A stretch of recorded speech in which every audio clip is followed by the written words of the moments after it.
വളരെ സങ്കടകരമായിട്ടുള്ളൊരു വാർത്തയായിട്ടോടെ ഞാനിന്ന് വന്നിട്ടുള്ളത്. നമ്മുടെ മലയാളത്തിൻ്റെ പ്രിയപ്പെട്ട മമ്മൂട്ടിക്ക് ക്യാൻസർ ആണെന്നുള്ളൊരു വാർത്ത പരന്നിട്ടുണ്ടായിരുന്നു രാവിലെ. ഞാനിത് അറിഞ്ഞപ്പോൾ തന്നെ ഒരു വീഡിയോ എങ്ങനെയെങ്കിലും നിങ്ങളിലേക്ക് എത്തിക്കണം എന്ന് വിചാരിച്ചാണ്. പിന്നെ ഈ വാർത്ത ശരിയല്ല എന്നുണ്ടെങ്കിൽ നമ്മുടെ പ്രിയപ്പെട്ട ഇത്രയും വലിയൊരു നടനെക്കുറിച്ചാണ് നമ്മൾ എന്തെങ്കിലും മോശമായി പറഞ്ഞു എന്നുള്ള ചിത്രം വരുന്നതെന്നുള്ളത് കൊണ്ട് തന്നെ ഞാൻ ആ വീഡിയോ ഒഴിവാക്കുകയാണ് ചെയ്തത്. പക്ഷേ ഈ സമയമായപ്പോഴേക്കും അദ്ദേഹത്തിന് ക്യാൻസർ ആണെന്നുള്ള വാർത്ത ശരിയാണെന്നുള്ളത് തന്നെയാണ് അറിയാൻ പറ്റിയിട്ടുള്ളത്. എന്തായാലും വളരെ വിഷമമുള്ളൊരു കാര്യമായി അദ്ദേഹത്തിന് ക്യാൻസർ ആണെന്നുള്ളത്. ഈ ക്യാൻസർ എന്നുള്ള രോഗം എന്ന് കേൾക്കുമ്പോൾ തന്നെ എല്ലാവർക്കും ഉള്ളിൽ വലിയൊരു പേടിയാണ്. ഇതിൽ നിന്ന് മുക്തി നേടി പുറത്തേക്ക് വരിക എന്നുള്ളത് അത് അതിൻ്റേതായ ഒരു വലിയൊരു ടാസ്ക്, ജീവിതത്തിലെടുക്കുന്ന വലിയൊരു ടാസ്ക് തന്നെയാണ്. അപ്പോൾ ഇതൊന്നൊക്കെ റിക്കവർ ചെയ്ത് അദ്ദേഹത്തിന് വരാൻ കഴിയട്ടെ എന്ന് ഞാൻ ആദ്യം പ്രാർത്ഥിക്കുന്നു.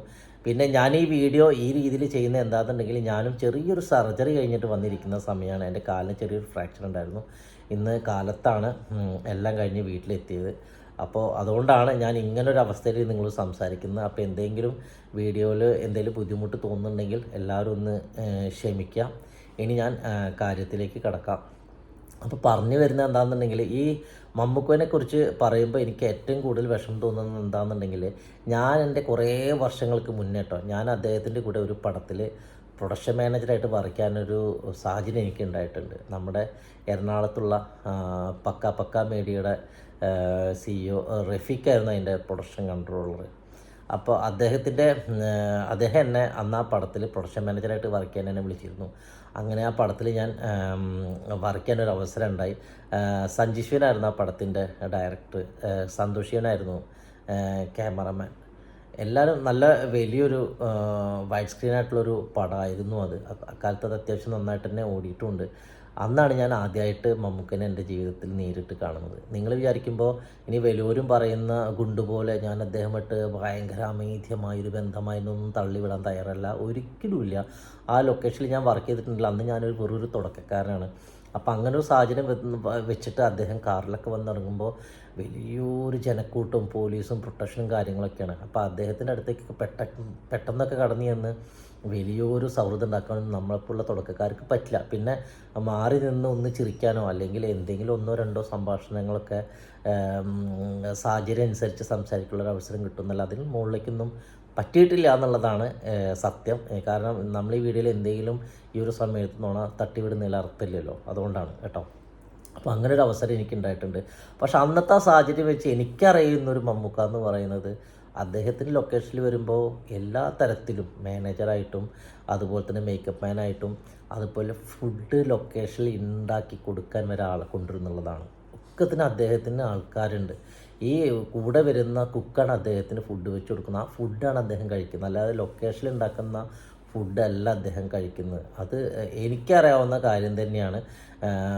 ഇത് ഒരു പക്ഷേ സിനിമ ഇൻഡസ്ട്രിയിലും പുറത്തൊക്കെ എല്ലാവർക്കും അറിയാവുന്ന കാര്യമാണ് അദ്ദേഹത്തിൻ്റെ ഭക്ഷണത്തിൻ്റെ ക്രമമായ ആ രീതിയെക്കുറിച്ചിട്ടൊക്കെ. ഏത് സ്റ്റേജ് ഷോ വന്നാലും എല്ലാ നടന്മാരും നടിമാരായാലും അല്ലെങ്കിൽ ആളുകൾ ചോദ്യമായാലും ചോദിക്കുന്നൊരു കാര്യമുണ്ട്, 70 വയസ്സ് കഴിഞ്ഞിട്ട് നമുക്ക് ഇത്രയും ചെറുപ്പമായിട്ട് എങ്ങനെ ഇരിക്കുന്നു? ഇതിൻ്റെ രഹസ്യം ഒന്നും വേറെ ഇല്ല. വളരെ ചിട്ടയായ ജീവിത രീതി, നല്ല എക്സസൈസ്, നല്ല ഫുഡ് എന്ന് പറയുമ്പോൾ കൃത്യമായിട്ടുള്ള ഒരു ഭക്ഷണക്രമം തന്നെ അദ്ദേഹത്തിന് ഉണ്ട്. അതിനനുസരിച്ച് മാത്രമേ അദ്ദേഹം ഫുഡ് കഴിക്കുള്ളൂ. അതുകൊണ്ടൊക്കെ തന്നെ അദ്ദേഹം ഒരു കുടവേറിനല്ലാതെയും നല്ല ഭംഗിയുള്ള ശരീരമൊക്കെ ആയിട്ട് അദ്ദേഹം മലയാള സിനിമയിൽ ഇന്നും നിറഞ്ഞു നിൽക്കുന്നത്. അത്രയും ഒരു നല്ലൊരു നടന് ഇങ്ങനൊരു അവസ്ഥ വന്നു എന്ന് പറഞ്ഞപ്പോൾ എനിക്ക് വളരെ സങ്കടം തോന്നി കേട്ടോ. ഇതാണ് പറയുന്നത്, ഈ രോഗം ആർക്കാണ് എങ്ങനെയാണ് വരുന്നതെന്ന് ഒരു പിടുത്തവുമില്ല. അങ്ങനത്തെ അവസ്ഥയിലാണ്.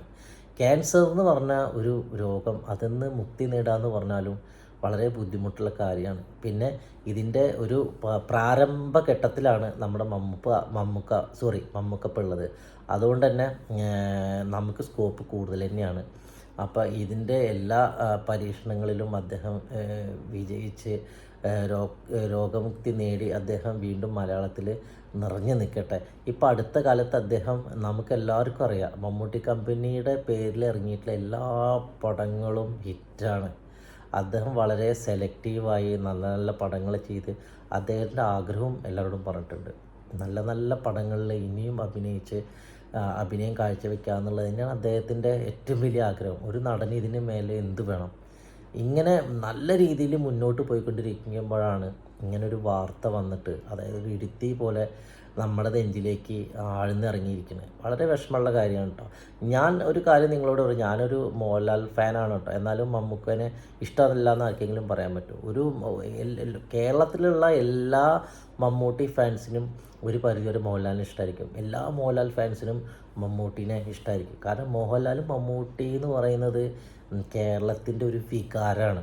അതൊരു അഭിനയത്തിൻ്റെ കാര്യത്തിൽ അങ്ങോട്ടും ഇങ്ങോട്ടും കോമ്പറ്റീഷൻ തല്ലുകൂടാനുള്ള രണ്ട് വ്യക്തികൾ എന്നല്ലാതെ ഇവരെ ഇഷ്ടപ്പെടാത്ത മലയാളത്തിൽ ഇഷ്ടപ്പെടാത്ത അത് ആർക്കാണുള്ളത്? ആർക്കുമില്ല.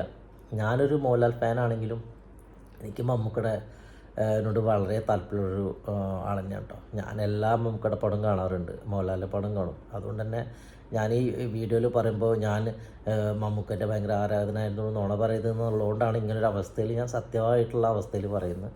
ഞാൻ ശരിക്കും മോഹൻലാലിൻ്റെ ഒരു ആദരവാണ്. എന്നാലും മമ്മൂട്ടീനെ വളരെ ഇഷ്ടമുള്ള ഒരാളാണ്. എല്ലാ പടവും കാണാറുണ്ട് മമ്മൂക്കയുടെ. ഇപ്പോൾ അടുത്തിറങ്ങിയ എല്ലാ പടവും, മമ്മൂട്ടി കമ്പനിയുടെ എല്ലാ പടങ്ങളും എനിക്ക് കാണാൻ അവസരം ഉണ്ടായിട്ടുണ്ട്. അതിലെനിക്ക് സന്തോഷമുണ്ട്. അദ്ദേഹം ഒരു നല്ല നടൻ തന്നെയാണ്, അതിൽ സംശയമൊന്നുമില്ല. അതുകൊണ്ട് തന്നെ മലയാള സിനിമയ്ക്ക് എന്നും നിറഞ്ഞു നിൽക്കുന്നൊരു വസന്തമായിട്ട് നമ്മുടെ മമ്മൂക്ക ഈ ലോകത്തു നിന്നെല്ലാം മുക്തി നേടി നല്ല രീതിയിൽ ഇതിലും നല്ല കഥാപാത്രങ്ങളായിട്ട് മുന്നോട്ട് വരട്ടെ എന്നാണ് ഉള്ളുരുകി ഞാൻ പ്രാർത്ഥിക്കുന്നത്. മമ്മൂക്കയ്ക്ക് എല്ലാവിധ ആയുരാരോഗ്യ സൗഭാഗ്യങ്ങളും ഉണ്ടാവട്ടെ.